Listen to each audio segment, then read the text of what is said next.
After now, we feed na to a higher NK97 TV. Ena yɛde information a NK nso kra ade brem. So what do we feed na to a bobo mo dia say obe subscribe yen. Na wa share your link no ade ama adofo enyina da. Bomo dia say notification button no we play all. Na etimide emu enchiremu abrɛ. Ni etie ne say ene na saying tem na yate say Niger ana Niger. Soldier for akutu abayagu. Emu nchiremu ene nam yenua bema Joseph Okuchiku a wo Nigeria odi Ibrahim na ni nyina enkemfo ano wo behwa eye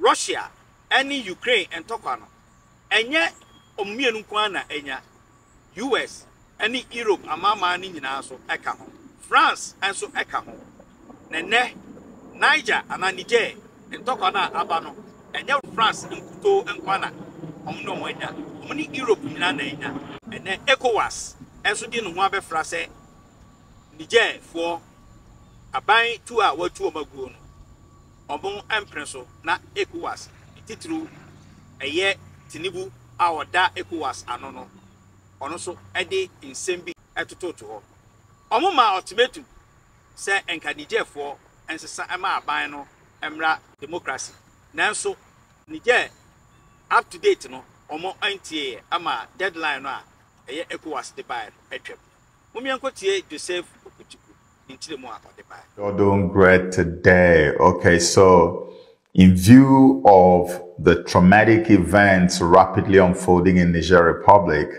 on the western side of Africa, I decided to see if I could do my little best to equip us a little bit with some knowledge and some understanding of what is really happening in that region, because I feel like it is time for those who know how to pray to begin to pray. But I also feel like you wouldn't be able to pray effectively if you don't have a sufficient amount of information on what is really happening, so that you don't pray amiss, like we say in Christianity.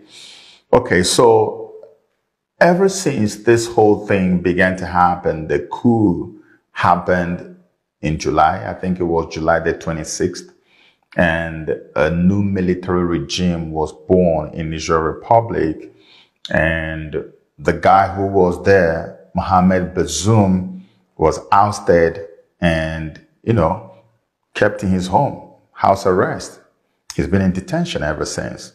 And since that time, there has been a whole lot of activities. Like ECOWAS had given ultimatum that expired last Sunday and said if you don't restore or cede power to this guy, there could be some type of military intervention, and that didn't happen. Eventually, the ultimatum expired, and rather than cave to ECOWAS's threats and the pressure from international community, the military junta in Niger was even more emboldened by the number of people that showed up at the stadium to give them some love and cheer them up and thanked them for delivering the nation from the stranglehold of colonial France. Can you imagine that? So the people are extremely happy with these guys who took over power from Bazoum.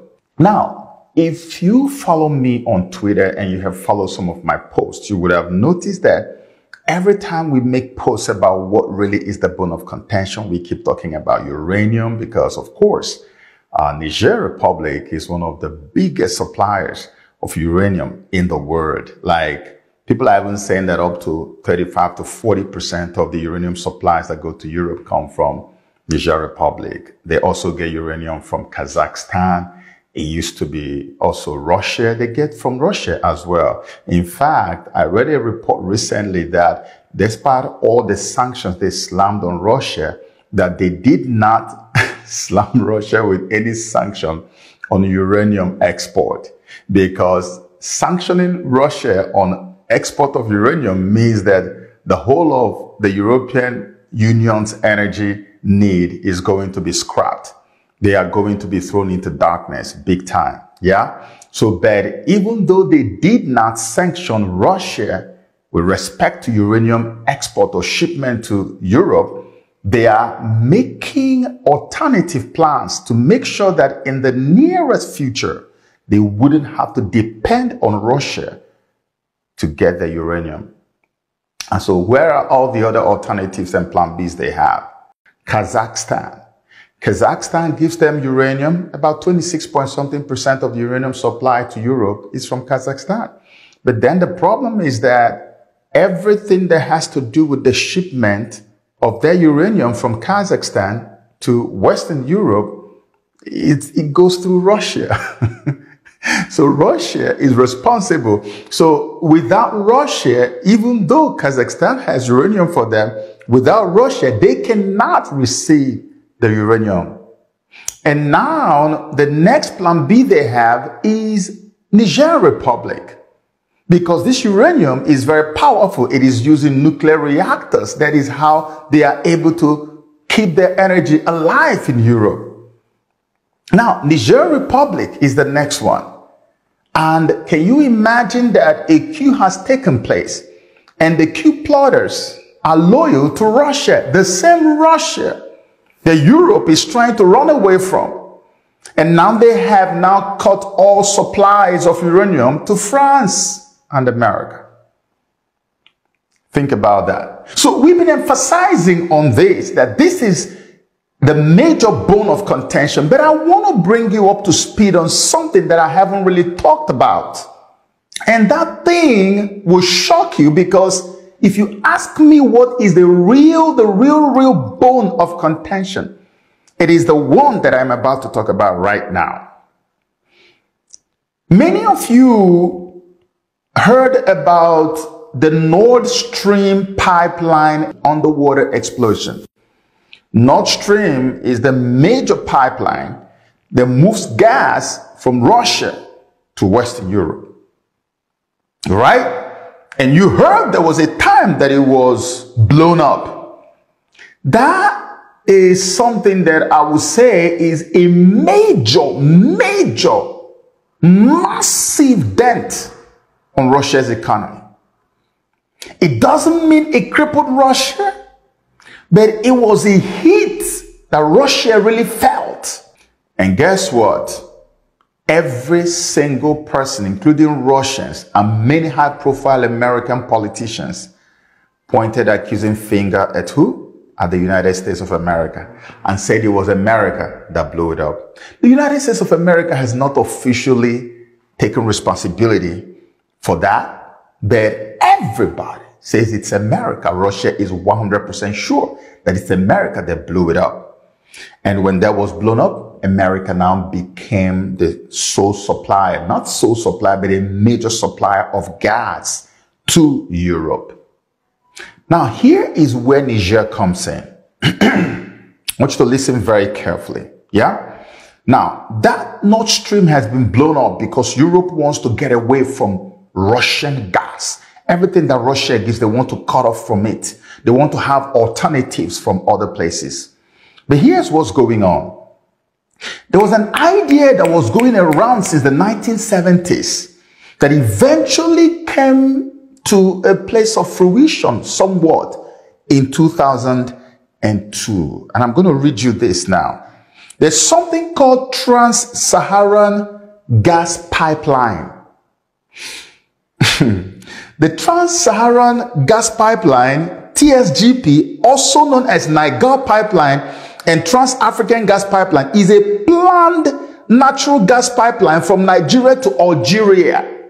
It is seen as an opportunity to diversify the European Union's gas supply, not France's gas supply, not Spain's gas supply, but European Union's gas supply. Now, what it means is that if this Trans-Saharan gas pipeline actually goes through, that Europe does not need Russian gas anymore. So, this idea of the Trans-Saharan pipeline was first proposed in the 1970s. On 14 January 2002, the Nigerian National Petroleum Corporation, NNPC, and Algerian National Oil and Gas Company, Sonatrach, signed the Memorandum of Understanding for preparations of the project so that it will begin. Then in June 2005, NNPC and Sonatrach of Algeria signed a contract with Penspen Limited for a feasibility study of the project. The feasibility study was completed in September 2006, and they found the pipeline to be technically and economically feasible and reliable. Now, between that time and 2022, so many things happened. The project never quite took off as it should. They started having issues with the issue of terrorism in the Sahel region and all kinds of things, and so it was stopped. But guess what? I want you to pay attention to this timeline. On the 28th of July 2022, the Algerian, Nigerian, and Nigerian ministers of energy now signed a memorandum of understanding, MOU, for the implementation of the Trans-Saharan Gas Pipeline TSGP project, co-signed by Algerian Minister of Energy and Mines Mohamed Akbab, Nigerian Minister of State for Petroleum Resources Timi Presilva, and Nigerian Minister of Energy and Renewable Energy Mohamed Sani Mahamadou, at the end of the work of the third tripartite ministerial meeting held in Algiers. So look at the timeline. They left this project way back. Remember when this thing was almost in the news every time, when we were always talking about that they want to move a pipeline from Nigeria and send gas to Europe? They left it, abandoned it. All of a sudden, right after the Russia-Ukraine war started and Europe began to cut off from Russia, separate from Russia, cut off everything that Russia used to give to them. They are trying to win themselves of all kinds of Russian supplies, energy, and the rest of them. Just right then, we see them coming back and saying, okay, why don't we just restart this project? And the project cost 13 billion with a B, billion US dollars.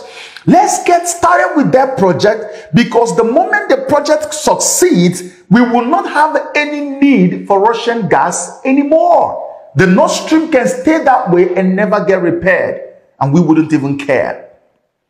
Nigerian minister and government were behind this. They supported it. Nigeria, of course, is where the gas is coming from. It's going to come from a few other countries, but Nigeria is the main supplier of this gas. Let me read you the route of the gas that is supposed to go through the Trans-Saharan pipeline. The pipeline will start in the Warri region in Nigeria. Warri region in Nigeria, and run north through Niger to Hassi Armel in Algeria. In Hassi Armel, the pipeline will connect to the existing Trans-Mediterranean, Maghreb Europe, Medgaz, and Galsi pipelines. These supply Europe from the gas transmission hubs at El Kala and Benisaf on Algeria's Mediterranean coast. The length of the pipeline will be 4,128 kilometers, which is 2,565 miles. 1,037 kilometers, 644 miles in Nigeria, 841 kilometers in Niger, and 2,310 kilometers in Algeria. The pipeline is starting from Warri to carry gas to Europe. From Warri to move gas to Europe. And when these guys, Niger coup plotters, took over power, they said, we're not a part of this. We don't have anything to do with this one. And they stopped it. They canceled it. Now, let me take you back to what I've said before about the battle between Russia and Europe, which is happening in Ukraine, which is happening in Sudan, which they're now about to ignite in Niger. Because if you notice, loyalties are now going in two directions. It's either you're loyal to colonial Europe, the West, or you're loyal to Russia. Can you see that? That means that we are now beginning to smell what it feels like to have or live in a multipolar world. Because all our lives, we have always lived in a unipolar world. And I promised I was going to make a video to break it down and explain this whole unipolar, multipolar dichotomy, right? And I'm going to do that. But this is what it feels like. Because now you are left with a choice. Unlike when we were left with no choice at all. You can now say, if I don't want to go with colonial France or America or Europe as a whole, I can go with Russia, who is also a superpower. That's what is happening in Niger. So Russia still bearing the grudge that you blew up our ultra expensive Nord Stream pipeline so that you don't have access to our gas and so that you can also pauperize us. And you are now gloating over the fact that you have Africa.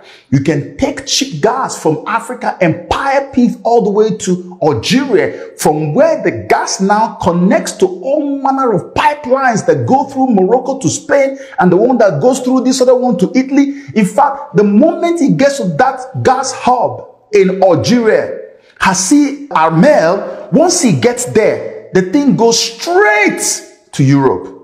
It's not just Spain and Italy, to the rest of Europe. And they wouldn't need anything from Russia anymore in terms of gas. So now people who are loyal to Russia are on ground to say, you know what? This gas thing is not going through us. And that pipeline must have to go through Niger before it gets to its final destination. So Europe is stuck. So when you look at what is happening in Niger, it is not just France involved. It is the whole of Europe that is involved. So that when you pray, you know the extent of your prayer. So that you can understand why there is so much pressure on ECOWAS to act. So you can understand why there's so much pressure on France to also act, because they also have soldiers on ground in that place. And now you can understand why this is a make or break for Niger or Nigerian coup plotters or the new administration in Niger. Because this is why they brought in who? Wagner PMC fighters. It is no longer news. It's not even fake news. It's not even rumor. Wagner PMC fighters are on the ground in Niger Republic right now. And you know as much as I do that Wagner PMC, they don't play. They don't joke. I don't want to talk too much. I just wanted to give you an idea of all the bones of contention in this whole Nigerian situation, which is why many of you may see a lot of stubbornness on both sides, which means that potentially we are headed towards a Ukraine-type situation on the West African coast. You can imagine what this means for Nigeria, what this means for Ghana, what this means for all the nations that are within the sub-region. Because when this thing happens, it is not going to be for Niger alone. Mali and Burkina Faso and Guinea have already said they are going to join their brothers in Niger to fight. Algeria has also cried out loud and said, let this not happen. We must be consulted because we share like 1,000-mile border with Niger. So many other people. Egypt has also said, let this not happen. But do you think anyone is listening? The stuff that is at stake is huge. It's almost like a make or break. As I've told you, if they don't fight, what are they going to do with energy? Because Russia has already cut off. They have already blown up the pipeline. So they're not getting it. Uranium, they are deficient. You talk about gas, they are deficient. How do you want them? The only feasible way that is understandable to them, through which they can actually replace Russian gas supply, is through this pipeline that is going to move gas for them from Warri, Nigeria. When they have their people there, nobody can stop that from flowing. So for you to now stop the movement in Niger, you're going to have to face them. That's why this war is looming so hard.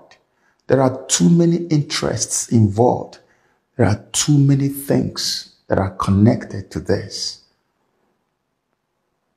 And it's not going to be an easy war. It's not going to be like Sudan. It's not even going to be like Ukraine.